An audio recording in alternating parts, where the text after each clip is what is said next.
Salam Ədalət müəllim, xoş gəlmisiniz. Sizi etiraf layihəsində görməkdən çox şadıq. Ədalət müəllim, biz sizin yubileyiniz ərəfəsində bugün görüşürük. Elə dünən bizim teatrımızda sizin 60 illik yubileyiniz qeyd olundu və yubileyiniz münasibəti ilə Solğun Çiçəklər tamaşası təqdim olundu. Mən istəyirəm biraz dünənki günlə bağlı özünüz danışasınız, sonra mən sizə başqa daha belə fərqli bir sual vermək istəyirəm. Çox sağ olun Samira xanım, təşəkkür edirəm təbrikə görə. Dünənki tədbirin təəssüratları içərisindəyəm mən. Mən ümumiyyətlə belə yubiley günləri, ad günü qeyd eləmək çox belə həvəskarı deyiləm. Elə insanlar var ki, həvəskarıdır, sevir, ad günüyə neçə gün qalmış əl-ayağa düşür. Məsələn, ad günündə mən iştirak elə bilməmişəmsə, əgər zəng eləyir, biz niyə gəlməmişdin, niyə təbrik eləmədin, nə oldu, belə adamlar var. Amma küsə eləyirlər. Bəli, bir neçə gün sonra küslü qalır. Deyirsən, mən o ad günümdə işdə oldu filan, elə adamlar var, amma məndə elə xasiyyət yoxdur. Bu 60 illik ərəfəsində fikirləşirdim ki, niyə mən beləyəm? Bəli. Öz-özümə cavab tapdım. Çünki əvvəldən də elə olmuşam. Əvvəldən də elə bir həvəsim, marağım ki, ad günmü, 5 gün qaldı filan olmayıb. Özümə cavabı belə tapdım ki, mənə elə gəlir ki, məsələn, son dövrlər, bilməm, mən elə bilirəm ki, mənim ad günümə ən çox sevinəcək insanlar mənə elə gəlir. Elə bilirəm, onlar dünyasını dəyişib. Mənə elə gəlir. Çünki mənim ad günümə, məsəl üçün, ən çox valideynlərim sevinirdi. Atam böyük ziyafət edirdi, anam gəlir. Sonra dayım, məndən böyük bir qardaşım vardı, o. Onlar məndən çox tez səhər zəng edirdilər, ona haçan gəlir filan. Elə oldu ki, bu son bir neçə il ərzində ard-arda onlar dünyasında işləyir. Sonra anam, sonra mənim dayım, o çox xoşlayırdı, mənim tələbə yoldaşlarım bilir, gəlirdi, iştirak edirdi, o da böyük riyazətçi bir alim idi. Hər tərəf dünya görüşü, geniş dünya görüşünə, tarix ifaçılığı, musiqi, məsələn, Ələsgər Əkbərovla dost idi o. Məsələn, o tamaşalarına gedirdi, Ələsgər Əkbərov o vaxtı, məsələn, bir əlində atırdı çiynimə, dolaşırdı, gəzə-gəzə, danışa-danışa, dram teatrından deyir, onun evinin yanına, o Finkulyorun yanına bərabər gedərdik. Belə xoşlayırdı belə şeyləri və danışırdı. O xoş sözlər deyirdi, bir əmim vardı, o da elə idi. Amma belə məclislərin də bəzəyi məndən bir neçə yaş böyük qardaşım vardı ki, Etibar. O da bir il əvvəl vaxtsız çox gənc yaşında həyatını dəyişdi. O da məclisdə əl-ayağı mahnı oxuyurdu, deyəm oxuyacaqsan, estrada mahnısı oxuyurdu, danışırdı, gülürdü, belə. Mənə elə gəlirdi, amma ki, indi dünənki yubileyə görə, amma əvvəldən də deyirdim ki, biz lazımdır, Ələsgər Muradxanımızı turpa rəhbəri. O düşdü qabağa, o dedi, lazımdır, eləyək. Özlərim minnətdarlığımı bildirəm, Naidə xanıma, İsmailzadəyə ki, gəldi, o da iştirak elədi, təbrik elədi, xoş sözlər dedi, çox şad oldum. Ədalət müəllim, sizə həm də dünən, həm teatrımızın fəxri diplomu təqdim olundu, həm də Teatr Xadimlər İttifaqı tərəfindən Teatr Fədaisi medalı təqdim olundu. Ümumiyyətlə, həyəcanlıydınız. Mən dünən hiss edirdim siz həyəcanlısınız. Hətta onun həyəcanı bugün də davam eləyir belə. Bilirsiniz, səhnədə rol oynamaq başqadır, amma adam həyəcanlı olur da, həm tamaşa var idi, təqdimatdan sonra tamaşa var idi. O da bir neçə kanaldan, bizim sevimli mədəniyyət kanalına gəldi, müsahibə götürdü, filan elədi, amma həm tamaşanın həyəcanı var idi, həm də ki, tədbirin bir həyəcanı var idi. Nə qədər desə yoxdur, amma var idi, bəli.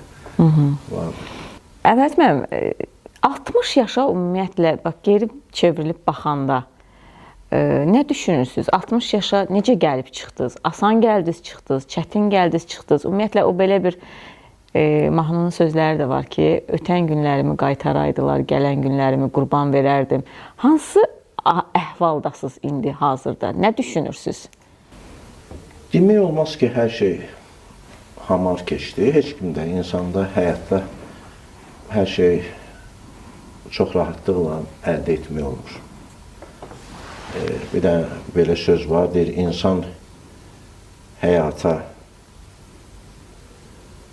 gələndə deyir, belə vurğunluqla həyata gəlir, gözünü açır, baxır, bu nədir, hər şey belə vurğunluqla, sevinclə. Amma yaşlaşanda, həyatdan gedəndə təəssüf hissi ilə gedir. Həmən bu fikirlə çox razıyam. Hər bir insan heyrətlə həyata gəlir, heyranlıqla. Biz görürük, yeni doğulan uşağın gözləri görürsünüz, belə böyüyür, heyranlıqla gəlir. Amma həyatdan ən böyük, kral olsun, ən böyük insan da olsun, təəssüf hissi ilə gedir. Hər kəsdə bir təəssüf hissi olur ki, kaş bunu belə edərdim, kaş filan yerdə bunu gərək belə edərdim, belə şeylər olur. Amma gələn günlərinizi qurban verməzsiniz. Xeyr, mənim ona belə deməyə heç ixtiyarım da yoxdur. Ailədə sevilən bir övlad olmuşam mən. Niyə görə deyirəm? Çünki 4 qardaş idik biz. Mən sözümü üstünə söz demirdilər. Valideynlərim də sevirdi məni. Belə ən bahalı paltarlar alıb geyindirirdilər mənə. Uşaqlıq şəkillərim də var, o tapılmayan paltarlar. Xarici ölkə istehsalı olan paltarları geyindirirdilər.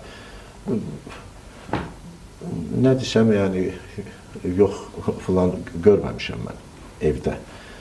Ona görə sonra İncəsənət İnstitutu sevdiyim institut idi. Mən deyim ki, sizə mən 10 yaşım olanda Xətai adına Mədəniyyət Sarayında Səməd Vurğun adına Azərbaycan Xalq Teatrı var idi. Bu teatrın rəhbəri Məmməd Kəmal müəllim Kazımov idi. Əməkdar mədəniyyət işçisi. Elə oldu ki, mən bir gün qazetdə gördüm, yazırlar ki, məktəblilər tamaşa oynayır evdə. Gəldim otama ki, bax, yazıblar ki, burada Sabunçu rayon filan. Dedi, bax, girəm, bəlkə bu Xətai Mədəniyyət Sarayında da elə yer var, istəyirsən getim. Mən də oldu, elə oldu ki, gəldim, yaxınlaşdım, Məmməd Kəmal mənim rəhməti gördü. Gəl oğlum, gəl, biz Süleyman Rüstəmin Qaçaq Nəbi. Surxay obrazı. Surxay obrazı var, balaca oğlanda. O Qaçaq Nəbi, yəni əlində quşla gəlir ki, mən quş tapmışam, belə bir əsərdir. O rollə oynadım mən. Valideynlərim gəldi, baxdı, sinif yoldaşlarım gəldi, baxdı. Çox bəyənildi, məndə bir həvəs yarandı. O tamaşada da çoxu teatr aktyorları oynayırdı. Daha doğrusu son kurs tələbələri. O Rafiq İbrahimov vardı, Bələdiyyə Teatrının aktyoru. O Azad müəllim Şükürov oynayırdı. Sahib Novruzov tələbə idi, 1-ci kursda oxuyurdu. O oynayırdı və bir çox dram teatrının aktyorlarından Sadıq İbrahimov oynayırdı filan. Elə oldu ki, və o illərlə başladım get-gedə böyüdükcə başqa roller oynamağa və məktəbi də bitirəndə İncəsənət İnstitutuna dram kino aktyorluğuna sənədlərimi verdim və yüksək qiymətlə mən universitetə qəbul oldum. Sonra əskəri xidmətə apardılar, 1-ci kursdan bizi, gündüz oxuyanları da aparırdılar. Özüm də həvəsləndim, tez gedim, qoy əskərlik əldən çıxsın, gəlim dərsimi oxuyum. 3-cü kursda artıq mən oxuyanda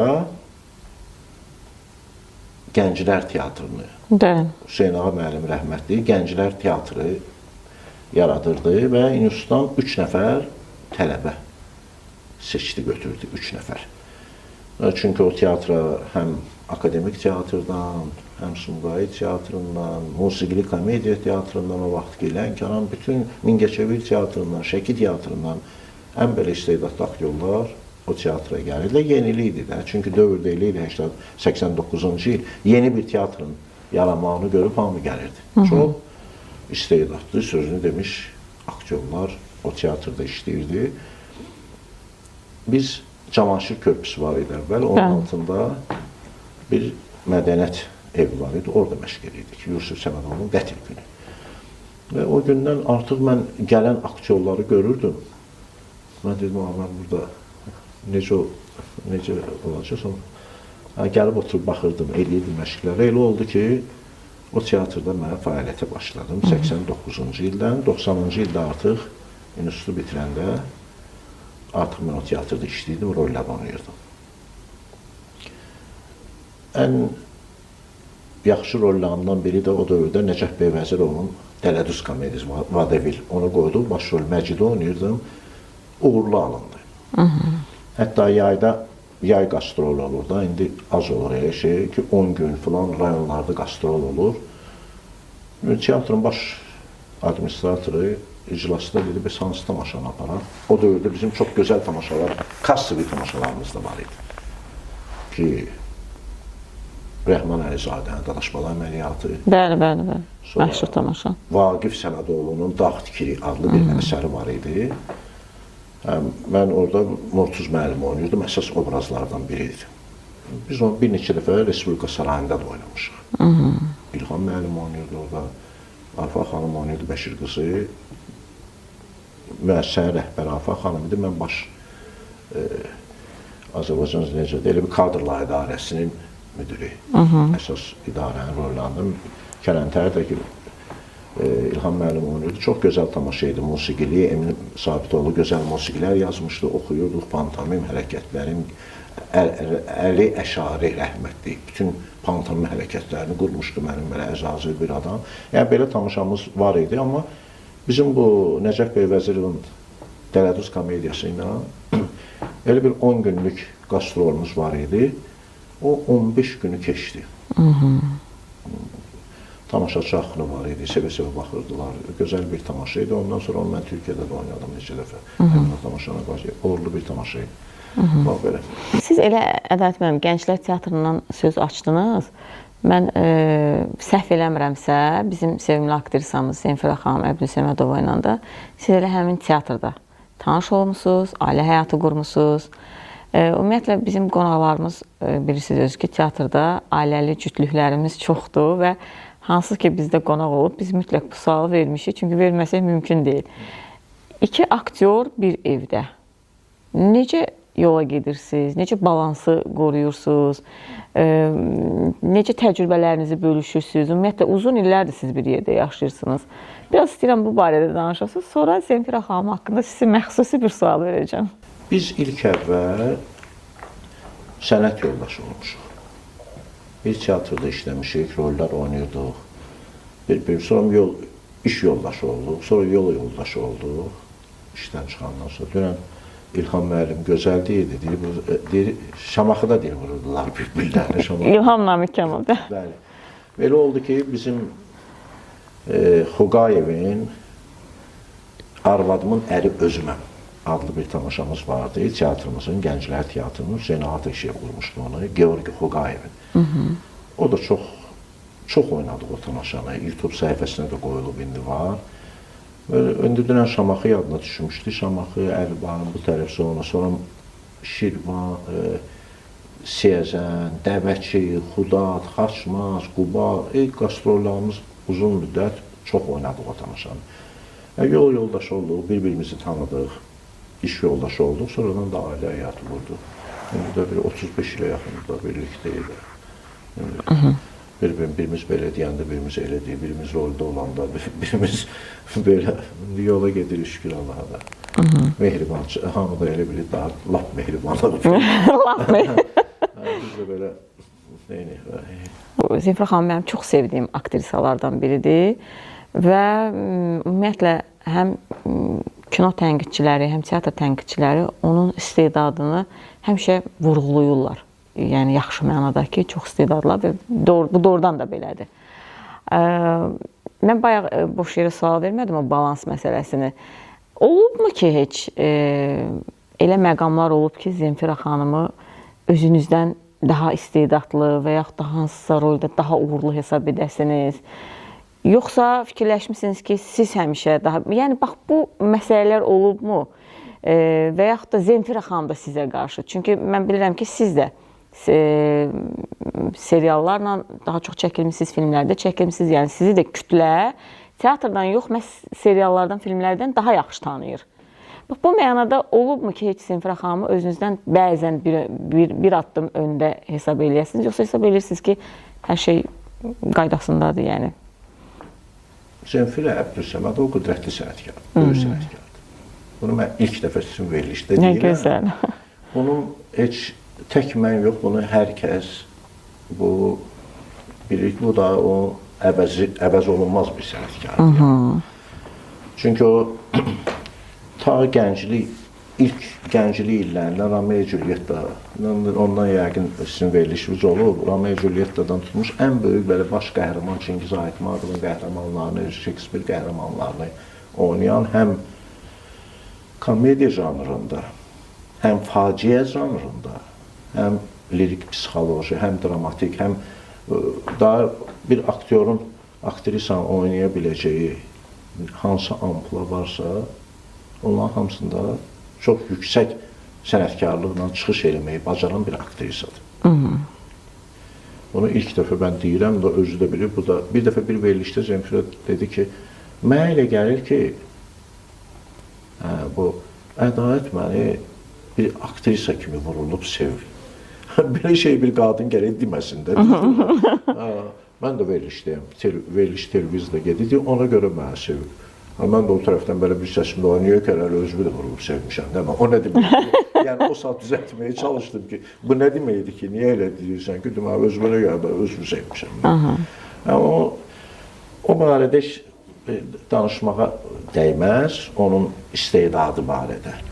Amma belədə də ki, o uğur ki qazanmışıq, onu öz zəhmətimizlə də, onun gəldiyi, əgər o verilişdə Zeyma o sözü deyibsə, onun da gələn gündən teatrımıza, bu Gənclər Teatrına o musiqili komediya teatrından gəldi. Çünki Şəki Teatrımızın musiqili komediya teatrında o oynayırdı, yaxşı rolları var idi, oynayırdı.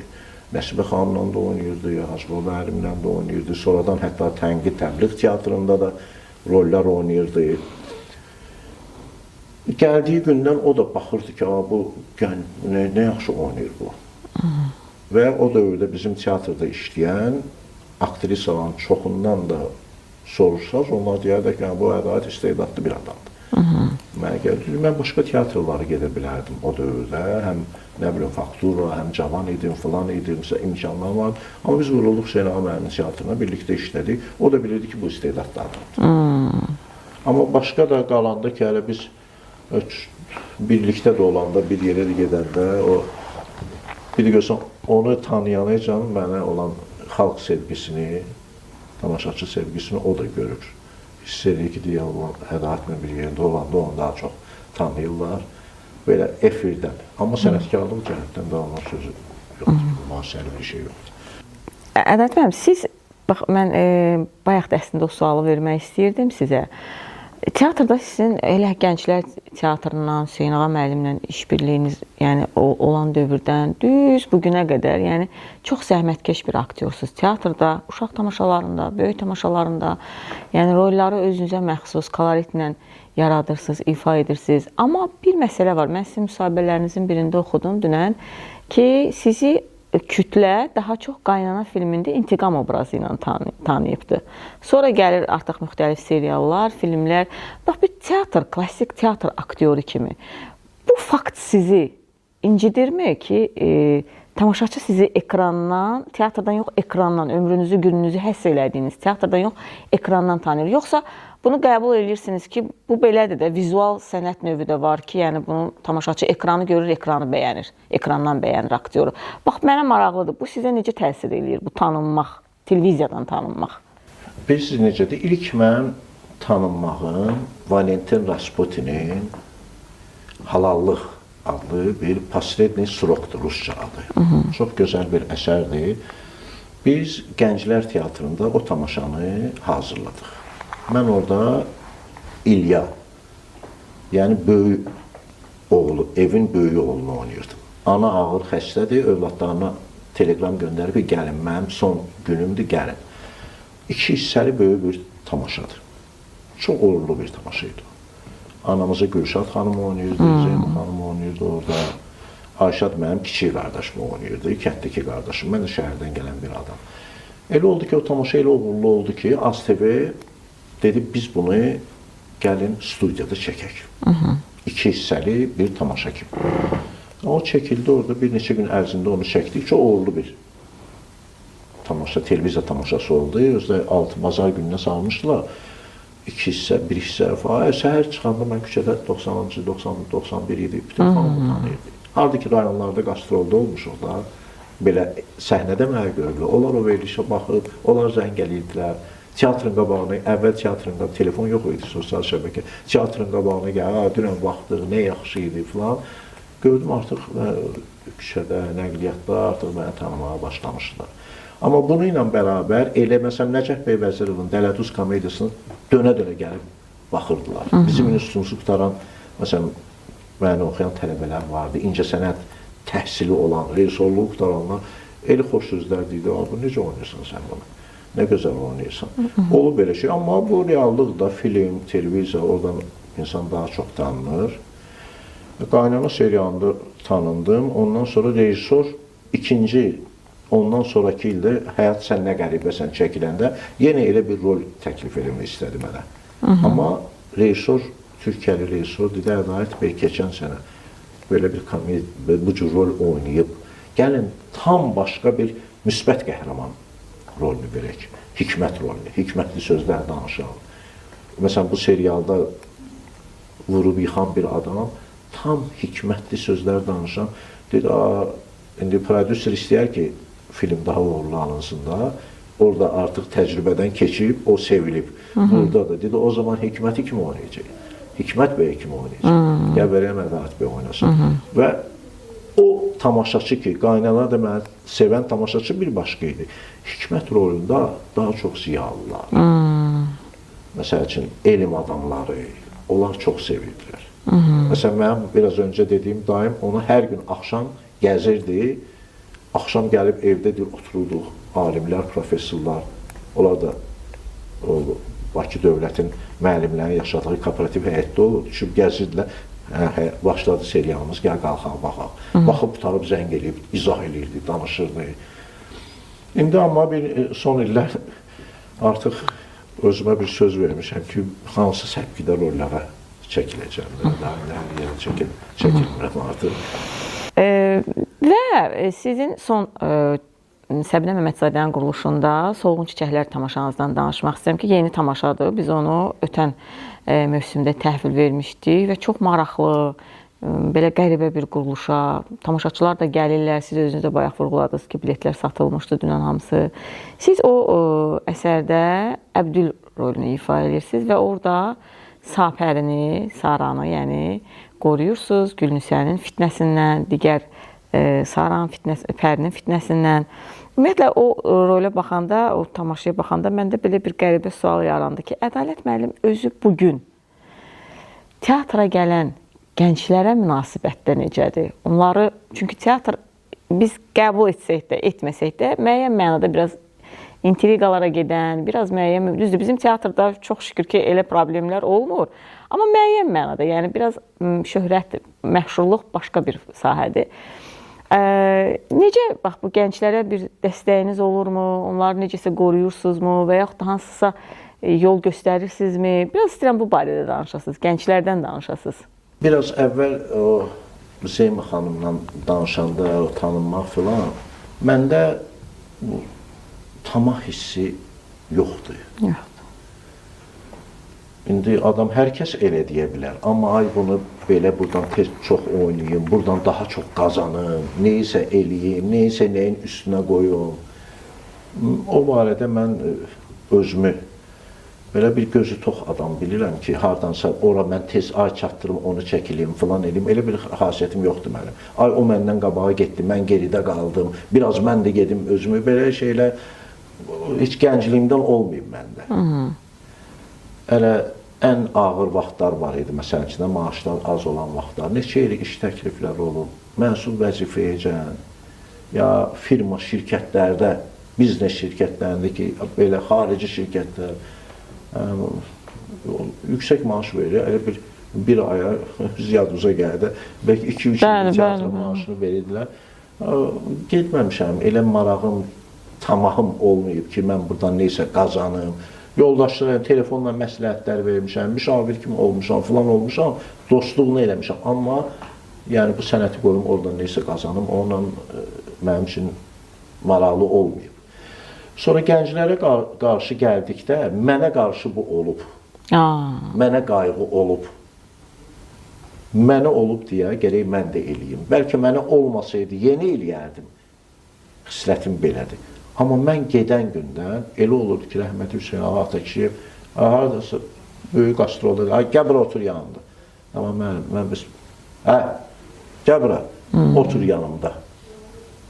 Bu olub və İlham müəllimin özündə, dünən də dedi ya, dedi 6 aylığından tanıdım. İlham müəllim hara gedirdi? O dövrdə ən böyük rayon rəhbərləri qastrol səfərlərində tamaşadan sonra qonaqlıq verərdi, oturardıq, qəbul eləyərdilər, özləri gələrdilər. Rayonun başqa rəhbərləri, hamısı gəl görüm, bu gənc aktyor, bu yaxşı aktyordur. Gəl oğlum, gəl otur yanında. Tanınmış, böyük bir İlham Namiq Kamal sənətkardır da bu. Harada, gəl otur, tamaşada, hara gəlsən, gəl birlikdə gedək. Mən də baxırdım, küçənə gedirəm, hamı onu tanıyırlar, mənə də baxırlar. Mən bu qayğını görmüşəm. Onu rəhmətli Atabala müəllim Səfərovda da görmüşəm. Afaq xanımdan da onun mənə qarşı olan qayğısını həmişə hiss eləmişəm və başqa aktyorlar da vardı ki, onlar da ki, həmişə hiss eləmişəm. Bu teatrlar birləşəndə, məsələn, başqa teatrlar mənə dəvət var idi da. O işte Afaq xanım da var idi, məsələn, sonra İlham müəllim özü rolla məni başqa teatra dəvət edirdi. Amma elə oldu ki, daha bir kollektivdə işləmişik. Dedim, yox. Amma başqa teatrlar rol oynamışam mən. Mənim valideynlərim də gördü. Məsələn, ən gözəl rollarından biri də, məsəl üçün, o dövrdə Üzeyir Hacıbəyevin O olmasın, bu olsun da Həsənqulu oynayırdım mən. Çox gözəl bir tamaşa alınmışdı. Hüseyin Ağa mənim son əsəri idi o. Rəhmətli Ramiz Əzibeyli oynayırdı orada. Xalanı Tinzalə Topuş bacı oynayırdı, Rafael Coşqun oynayırdı, Qoça Əskər oynayırdı, Arif Quliyev Hambalı oynayırdı, canlı mahnı oxuyurdular. Mənim də rolum çox yaxşı rol idi. Və ona görə də mənə dəstək olduğuna görə mən də həmişə çalışıram. Olum. İndi hələ bu yubileyə görə də ki, bu da bizim teatrda indi gənclərimiz deyirlər, ay əmə, haçan görək, haçan vaxt eləyək, neçə gündür. Tam ad günümdən əvvəl də dedim, qoy 24-ünü təhvil verək. Ondan sonra. Bu gün yenə də ayəm biz görüşək. Özdəki 2-3 dəstəli ya, gənclərimizin 2-3 dəstəsi çox olması, 4 nəfər birlikdə yemək yeyirik, söhbət eləyirik, oradan-buradan sənətimizdən, işimizdən danışırıq. Çalışıram, olum. Bacardığım qədər çalışıram ki, hər zaman olum. Gənclərin diplom tamaşası olur. Keçən ildə rejissorluqda oxuyan uşaqlar vardı. Onlar diplom tamaşasında qeyib aktyorlar evində oynadır. Candan başına. Ne güzel. Siz de nəzərə alın. Mütləq. Qeyd elədiniz artıq. Mütləq. Biraz bizim teatrda oldu. Bizim Mirza Ağa Mirzəyevin bəli. diplom tamaşasıydı da. İşim də var, çəkilişim də var, ailə qayğılarım da böyükdür. Amma bununla bərabər gördünüz ki, onda da çıxış edirlər. Və başqa kino çəkənlər var. Bizim xaricdə oxuyan rejissorlarımız var. Onlardan da bəzən qanararsız olur, bəzən olmur. Olmur, çəkiliş soruşmuram ki, yəni lap yaxşı filmdir, gəlin, çəkilib kömək eləyirəm. Belə olar da başqa necə eləyir, hə? Düzdür. Necə bacardığımızı eləyirik də. Xoş günləri olur, qeyib yaxından iştirak edirik. Var belə. Ədalət müəllim, bax, əslində siz bayaqlarsa çox adlar çəkdiniz. Afaq xanımın, İlham Namiq Kamalın, Hüseyin Ağa müəllimi. Mən Hüseyin Ağa müəllimi təəssüf ki, görməmişəm. Amma çox sevirəm onun yaradıcılığını, onun sənətə olan eşqini, məhəbbətini. Yəni, çox insanların adını çəkdiniz. Ümumiyyətlə, bu mənim sizə bugün sonuncu sualımdır. Bəlkə də şablon bir sual olacaq. Amma mənə elə gəlir ki, hər bir aktyor bunu öz-özünə sual verir. Həyatı ümumiyyətlə, Ədalət müəllim, ürəyinizcə yaşadınızmı? Yəni, yaşamağa dəyərdimi? Əlbəttə ki, mənim indi yox deməyə, nədənsə belə peşmançılıq eləməyə heç Allaha da xoş gəlməz. Elə böyük çətinliklərim olmayıb. İstədiyim sənətlə məşğul olmuşam, istədiyim sevib bəyəndiyim xanımla ailə həyatı qurmuşam. Allah Teala övladlar verib ki, zəhmətim olub, filan olub, amma ki, nə cür övlad deyirlər, xeyirli övladlar olub. Bizim o alın tərimizlə, halal zəhmətimizlə qazandığımız pulu, yəni təhsilə, bunların inkişafına verdiyimiz, məsələn, o sərmayəni itirməyiblər. Məsələn, adam elə şeydən narazı ola bilər ki, ay filan şirkət qurdum, neynədim, zərər elədim, filan elədim, həyatda oxudum, alınmadı. Onu deməyə ixtiyarım yoxdur. Zəhmət çəkib oxumuşam və bu oxuduğum sənətin sayəsində məşğul olmuşam sənətimlə. Filmlərə dəvət ediblər, seriallarda çəkilmişəm, teatrlarda verilən rolün öhdəsindən gəlməyə çalışmışam. Ay böyükdür, ay kiçik roldür bu, filan da onu da nəzər elə, sənətimdir. Bununla da məşğul olmuşam. Övladlarım da sağ olsun, oxuduqlarının sənətin sayəsində həm magistr oxuyublar, doktorantur oxuyublar, öz sənətlərlə də işləyirlər. Daha mənim buradan narazılığımda Allaha çox şükür. Ədalət müəllim, təşəkkür edirik. Gəldiniz, vaxt ayırdınız bizə, bizim verilişimizə fərqli bir rəng qatdınız. Bilirsiniz ki, bizim efirimizin sonunda layihəmizin adı ilə bağlı, etirafla bağlı qonaqlarımızın da bir etirafı olmalıdır. Mən indi mikrofonu çıxardıb gedirəm buradan. Siz və kamera təkbətək qalacaqsınız. Ürəyinizdən keçən bir etirafı kameraya, tamaşaçılara edə bilərsiniz. Çox sağ olun. Mən onu etiraf eləyə bilərəm ki, ta kiçik vaxtından mənim övladlarım da, həm oğlum, həm qızım bir neçə dəfə filmə çəkilmişdi. Oğlum uşaq səslərini səsləndirmə eləyirdi. Həm bir neçə bədii filmdə də var. Qızım Leyla da ASTV-də çəkilən televiziya filmində, o da çəkilmişdi. Sonra Cəfər Cabbarlıların Azərbaycan Film Kino Studiyasında, debüt studiyasında 2 filmdə demək olar ki, əsas rolları ifa edirdi. Həm 4-cü sinifdə oxuyanda, həm 11-də oxuyanda. Rəssamlığı da vardı, sərgilərdə yer tuturdu. Gənc rəssam kimi kitaba da şəkili düşmüşdü. Amma bütün bunlarla bərabər mən etiraf edirəm ki, onların bizim mənim, Zemfiranın məşğul olduğu sənətlə məşğul olmağına icazə verməz.